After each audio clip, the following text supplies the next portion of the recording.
morning, my mathematicians. Today we are going to help a fruit shop to solve a packing problem. This shop has some oranges, but the oranges need to be placed into baskets so that every basket contains the same number. When groups contains the same number of objects, we call them equal groups.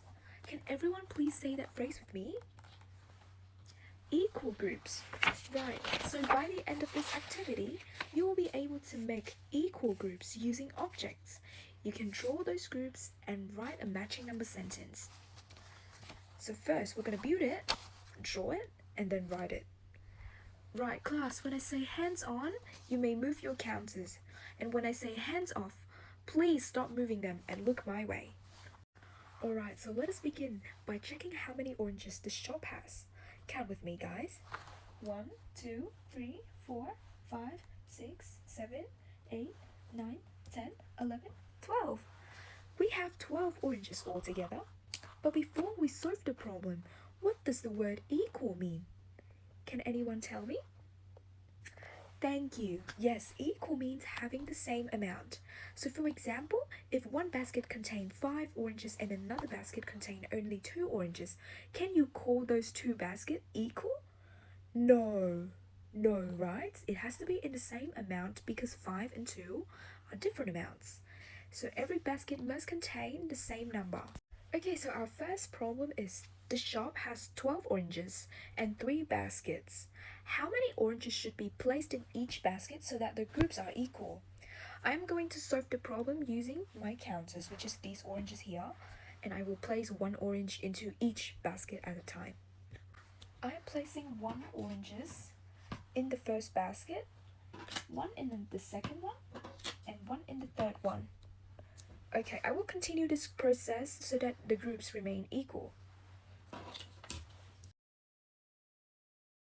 Now I need to check my answer rather than simply assume that this is correct after I put all the oranges in the baskets. So first we're gonna count all the oranges in each basket. First basket, we have 1, 2, 3, 4 oranges. Second one, 1, 2, 3, and 4. Third one, 1, 2, 3, and 4. So all basket has 4 oranges.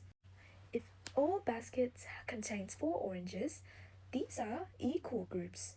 And we have made 3 equal groups of 4. 3 tells us the number of groups and 4 tells us how many objects are in each groups. Now that we have built the problem using physical objects, our next step is to represent or draw what we made.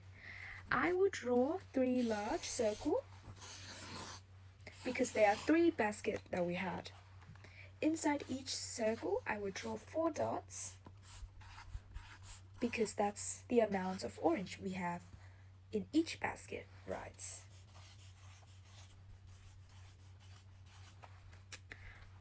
Alright, let us check the drawing. How many groups can you see? 1, 2, 3. Right, there are 3 groups. And how many dots are in each groups? 1, 2, 3, 4. So there are 4 dots in each group, and the drawing represents the same mathematical idea as the counters. 3 equal groups of 4. After we represent the problem by drawing it out, now we will need to represent the problem using numbers and mathematical symbols.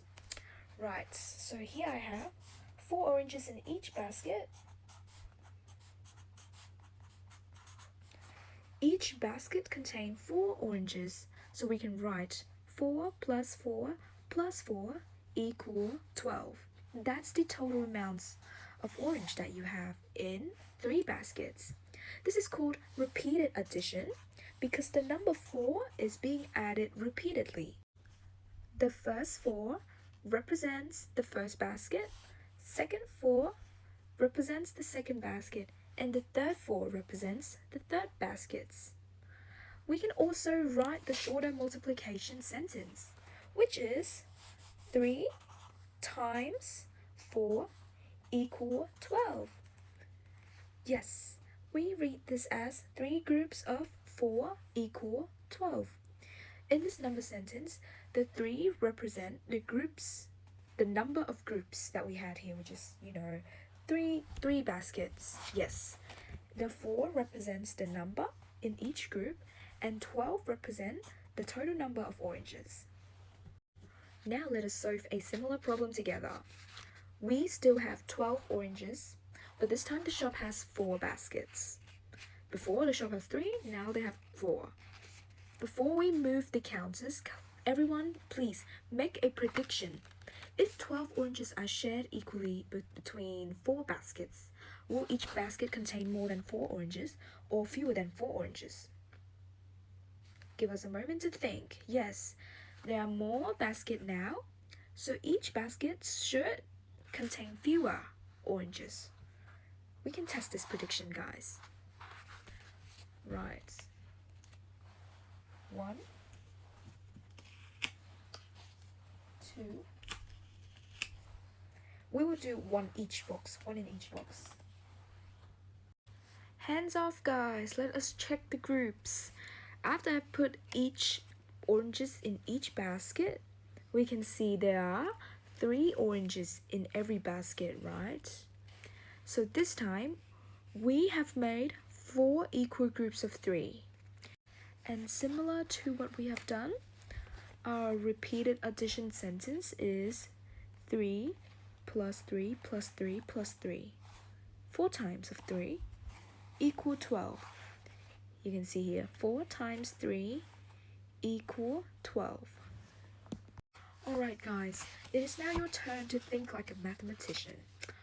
Use the 12 oranges to make 2 equal groups. You can move the counters, you can draw the groups, you can begin with the number sentence. You can choose the representation that you feel like you would do well with.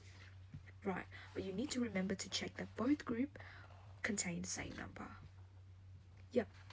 So, a possible solution is to place 6 oranges in the first group and 6 oranges in the second group, because if you want to divide into 2 groups, that's how we're going to do it. And the groups are going to be equal because both contain 6. Alright, and the repeated addition sentence, well, that would be 6 plus 6 equal 12. Multiplication sentence would be 6 times 2 equal 12. 2 times 6, yes. So now let us complete a final understanding check. Look at the number sentence. 4 times 3 equals 12. Show 4 fingers. What does 4 represent, guys? Can anyone tell me? Thank you, Emily. It represents 4 groups. Now show your 3 fingers. Number 3. Yes, what does 3 represent here? Yeah? It represents the 3 objects in each groups. Right. And what is this number 12 represent? Come on, guys. You can do it. Only this is the last one. Right, exactly. 12 is the total number of objects. And how can we prove that the groups are equal? We can prove that by counting the objects in every group and check that each group contains yes, the same number. Perfect. Alright, congratulations guys. Today we solved multiplication problem in 3 ways. First, we viewed equal groups using counters, orange counters, yeah. And then we drew the groups using circles and dots. And finally, we wrote repeated addition and multiplication number sentence in many different ways and many different examples as well. Yeah, and we have completed our learning outcome. Because you did not simply guess the answer, you used the counters. You counted every group and checked your solution very carefully. That is strong mathematical reasoning that everybody should have. Right, that's the end of our lesson.